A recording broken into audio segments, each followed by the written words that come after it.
2001, the day that Tampa happened, His Excellency the President of East Timor now, Jose Ramos Horta, called a press conference outside the parliament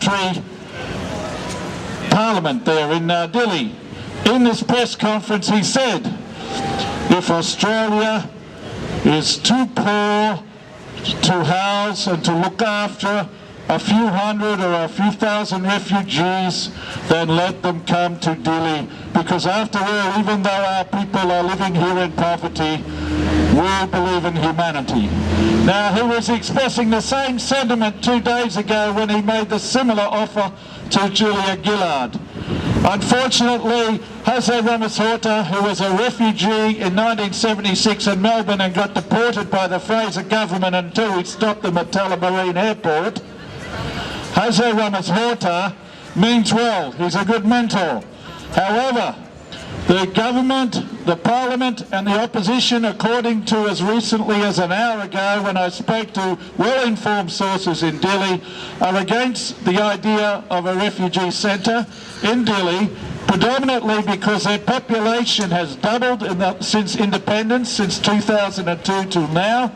There are 100,000 people in Dili. There were 50,000 in 2002. They do not have the infrastructure. That is not to condemn the sentiments of the President of East Timor.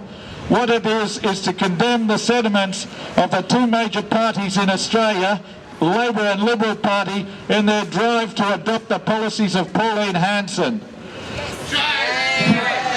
In their drive to, as Mr Abbott says, turn the boats around if they don't have their passports 100% up to date.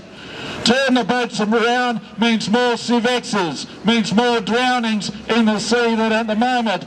Abbott is condemning legitimate asylum seekers to death by drowning. Shame, Abbott, shame. Shame, Abbott, shame. The Labor Party will only win votes if they move towards the policy of Jose Ramos Horta, his sentiments, and welcoming refugees no matter what the circumstances. Of course there are people hungry in the western suburbs of Sydney who go to St Vinny's every night. But we shouldn't fall for the Daily Telegraph trap of saying, let's pit the poor in this country against the refugees that are coming here.